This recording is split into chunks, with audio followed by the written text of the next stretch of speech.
You ever wonder why, out of all the women he's met, he chose her? Not necessarily the most beautiful, not the kindest, not the smartest, but her. Men don't choose at random, not really. There's a deeper logic, quiet, ancient, sometimes even unconscious. Some women carries a way of being, an energy, a presence that awakens something long buried in a man, the desire to protect, to build, to stay. Not every woman evokes this, but when one does, he knows. He may not fully understand it, but something in him stands up and says, "This is where I belong." Hi, I'm Vernon again, and today we're not just talking about attraction. We're peeling back the layers of why men choose certain women and not others. Not based on looks or status, but on something more enduring, something that comes from the deeper rivers of the male mind and heart. Stay with me until the end, because the insight you gain today might just change how you see your past and how you shape your future. And if this resonates with you, take a moment to like, share, and subscribe. There's more timeless wisdom waiting here for you. Let's step gently into a truth men rarely give voice to, yet it echoes in nearly every decision they make when it comes to love. It's subtle, it's old, and it shapes more lives than we realize. 1. The choices men make reflect who they are, not just who you are. I once heard a quote by the philosopher Soren Kierkegaard. Life can only be understood backwards, but it must be lived forwards. It didn't strike me as profound at first, but over time it lingered, like a melody I couldn't forget. The older I got, the more I saw its truth, especially after I let someone go, a woman who, had I seen with wiser eyes, I might have chosen. Not because she said the right things or fit some idea, but because she understood parts of me I hadn't yet made peace with. That's the thing, isn't it? We often understand the meaning of a person only after they've left the room. And by then, what we learn can't change the past, but it can shape the way we choose going forward. That's what Kierkegaard meant. Life teaches us backwards, but insists we act without a map. That's not a curse. It's a calling to become more conscious, more whole, more human. And perhaps to forgive ourselves too. You see, many men make choices not from clarity, but from the shadows of who they believe they should be. In my younger years, I believed I had to chase the woman who fit an image, polished, sociable, admired. But the one who truly saw me, the quiet woman who noticed what I didn't say, she slipped past me. I didn't recognize her value then. I mistook gentleness for weakness. Looking back, I realized I didn't reject her because she lacked something. I wasn't ready to be seen, truly seen. Men often choose partners who validate where they are, not where they're meant to go. If a man hasn't faced his fears, his shame, his inner restlessness, he'll gravitate toward comfort or distraction. The woman who mirrors back his hidden truths, she can feel like a threat, not because of who she is, but because of what she awakens in him. And that's not a flaw in her, it's a stage in him. Over time, I've come to understand this not as a failure, but as a function of emotional readiness. We love only as deeply as we've dared to know ourselves. So, what's the lesson here?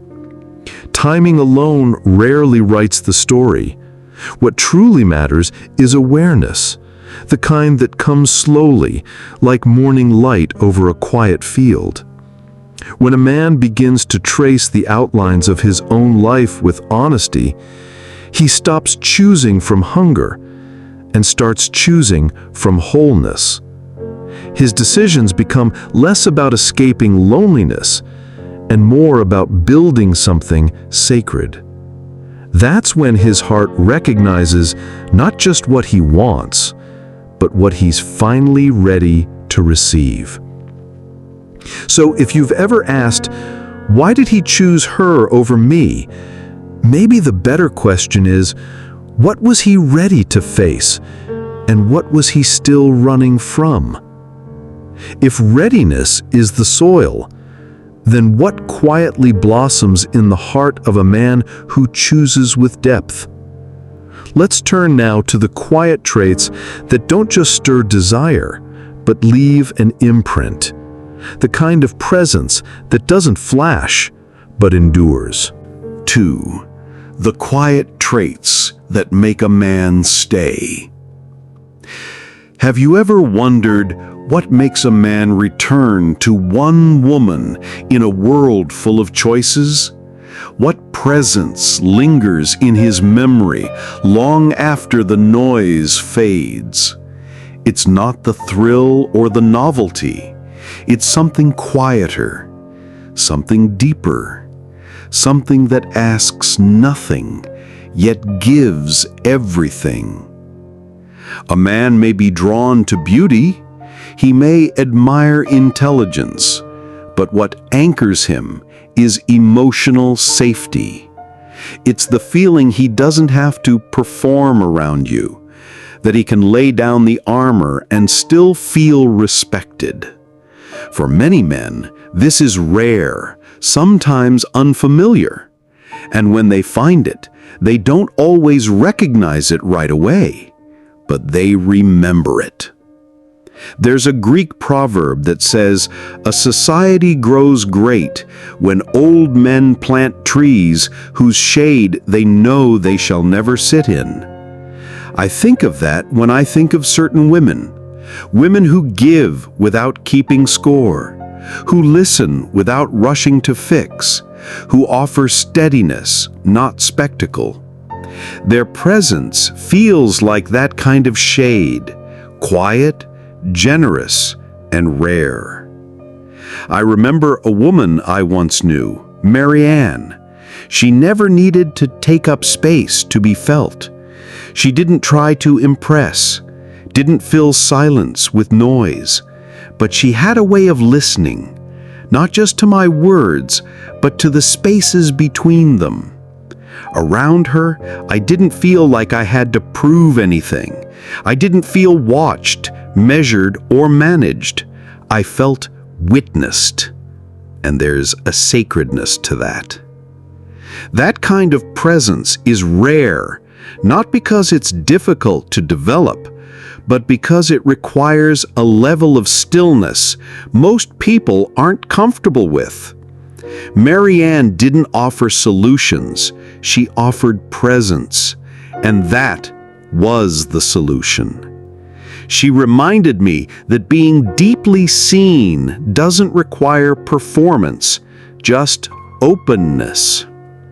And if you're feeling something stir in you right now, if these words remind you of someone or of a version of yourself you once forgot, consider saving this video, not just to revisit it, but to let it deepen over time, the way real wisdom does. You begin to crave depth over dazzle. You begin to recognize that what stays with you is never the loudest voice in the room, but the quietest one that made you feel whole again. And here's the reflection. Many women underestimate the power of quiet consistency, of being a calm place, not a battlefield. In a world that pushes performance and spectacle, the woman who can simply be becomes unforgettable. So if you've ever wondered what makes a man stay, The answer might not be in changing who you are, but in honoring who you already are more deeply. Perhaps the devotion we seek isn't something we chase, but something we learn to receive. In the next part, let's look at how a man's loyalty often blossoms not through pursuit, but through presence, when space is made, not demanded. 3. The women men choose reveal what they're seeking, not just who they're with. What makes a man devote himself, not just stay, but offer the fullness of who he is? The answer may not be in how loud the love is, but in how deeply it's allowed to grow. There are, broadly speaking, two kinds of women a man encounters in his lifetime. One demands his attention. She sparkles, she dazzles, she captivates the room. Her presence is unmistakable. She draws him into her orbit with intensity and thrill. But often, what begins in intensity ends in exhaustion. The other invites his attention. She doesn't compete with noise, she welcomes silence. Her beauty isn't just in how she looks, but in how she sees. And rather than pull him into her orbit, she offers him a space to arrive. The Stoic philosopher Marcus Aurelius once wrote, "The soul becomes dyed with the color of its thoughts. But thoughts do not form in isolation. They are shaped by the environments, relationships, and energies we allow ourselves to enter." A woman who lives in stillness, in depth, in grace, she becomes not just a companion, but a mirror. She doesn't merely influence a man's behavior, she infuses his being. His decisions begin to shift. His language softens. His direction deepens. Around her, he becomes more thoughtful, more aligned, more whole. She doesn't push him to change. She invites him to remember who he was before the world told him to perform. She is not an escape from his life, but a return to himself within it. And that's what colors him, not with her opinions, but with her presence. In such space, a man doesn't just stay, he evolves. Here's the paradox. Devotion isn't about pursuit, it's about reflection. When a man sees himself more clearly in your presence, not as he's expected to be, but as he longs to be, something ancient within him stirs. Not urgency, but offering. And so, devotion isn't earned, it's evoked. Not through pressure, but through presence. Not through asking for more, but by being more of what invites truth. So the next time you wonder whether a man is willing to go all in, ask yourself not just who he is, but what part of him your presence is awakening. There's something else, quiet, often invisible, that shapes the kind of love that lasts. Boundaries.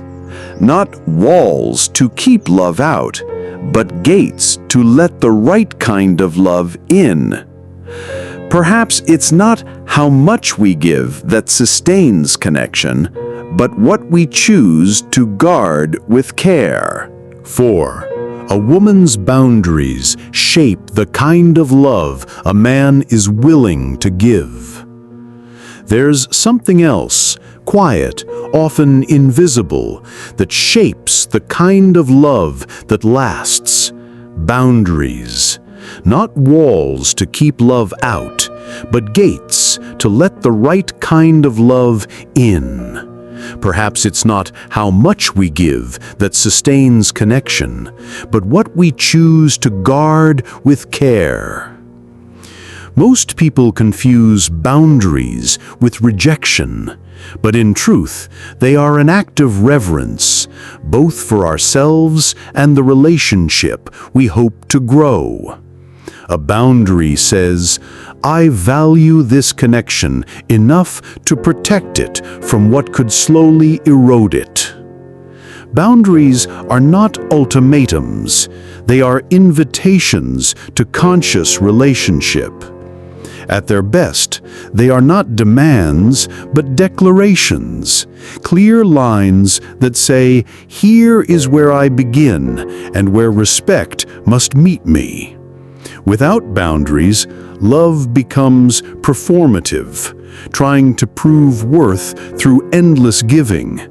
But with boundaries, love becomes intentional, an offering shaped by clarity, not by sacrifice.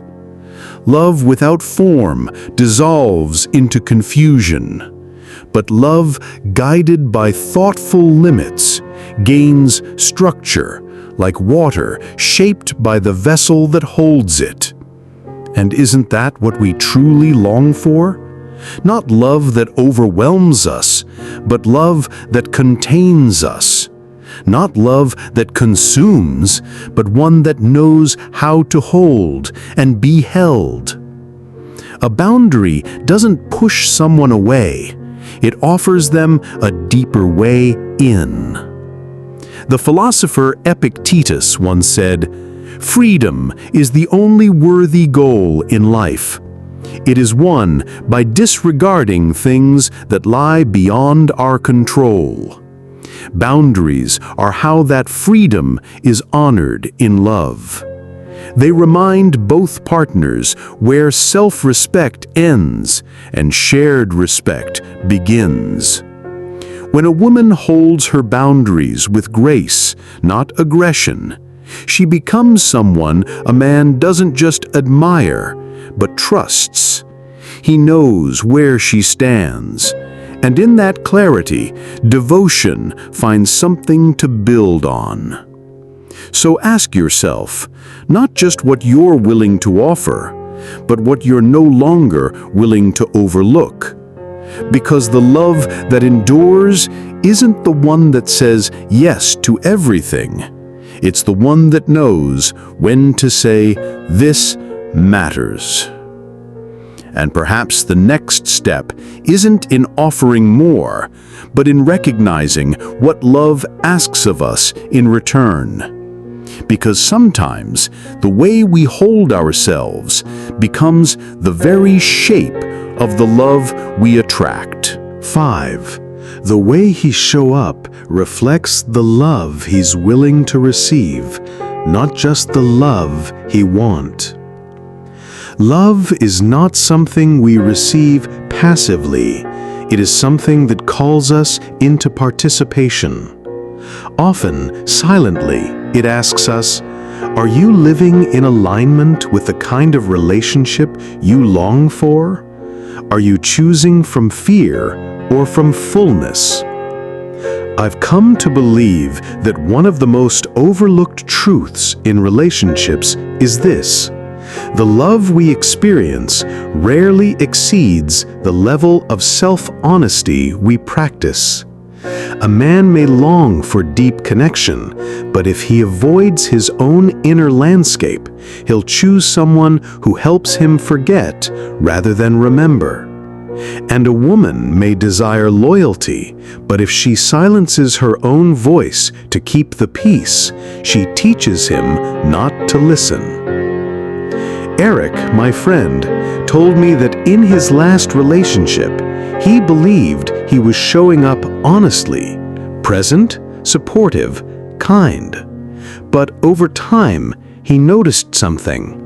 He was constantly measuring his words, holding back certain truths, softening edges that didn't need to be dulled. not because his partner asked him to, but because he feared being too much, too serious, too uncertain, too real. He was trying to be easy to love, even at the expense of loving himself. And for a while, it worked. They got along, rarely argued, but something vital was missing. He said, "It wasn't that I was hiding, I just stopped showing up fully." Eventually, that quiet disconnection became louder than any spoken conflict. He felt himself disappear even while being physically present. That's when it hit him.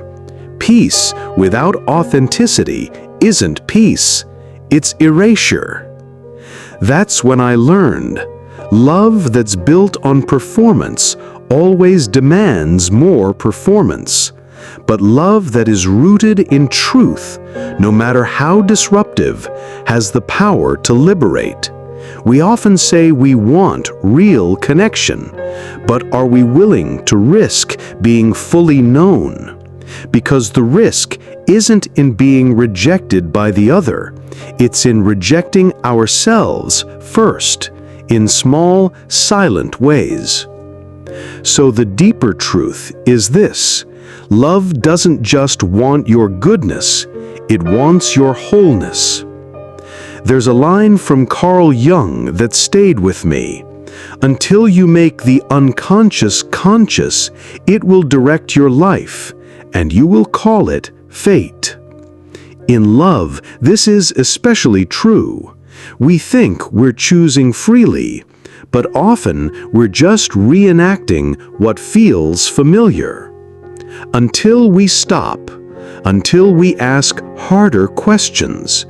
So here's a question worth asking. What have you been calling love that may have only been survival dressed in affection? What patterns have you accepted, not because they honored you, but because they felt safe? Real love, soulful, enduring love, doesn't just affirm us, it transforms us. But it can only work with what we're willing to bring honestly to the table. And at the end of it all, what matters most is not how strong the pull is, but whether the connection feels like home. That's when choice becomes commitment. So, why does a man choose one woman over another? It's not simply beauty, timing, or charm. It's alignment. It's a moment of recognition, not just of her, but of himself in her presence.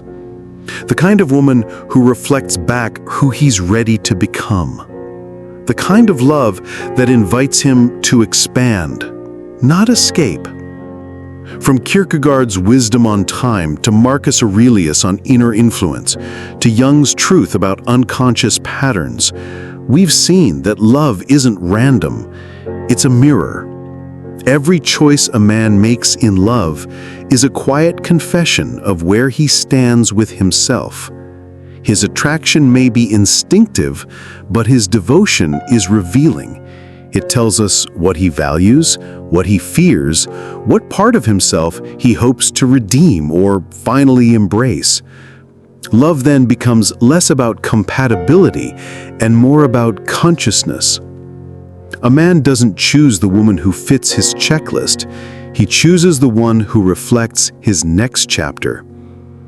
And sometimes that reflection asks more of him than he's ready to give. But when he is ready, he doesn't just fall, he steps in with full presence. So perhaps the better question is not why did he choose her, but what in her awakened something real in him, and what in him was finally ready to answer. He chooses the woman who brings him back to himself, not through perfection, but through presence, not through sacrifice, but through substance. She is not a fantasy, she is a mirror.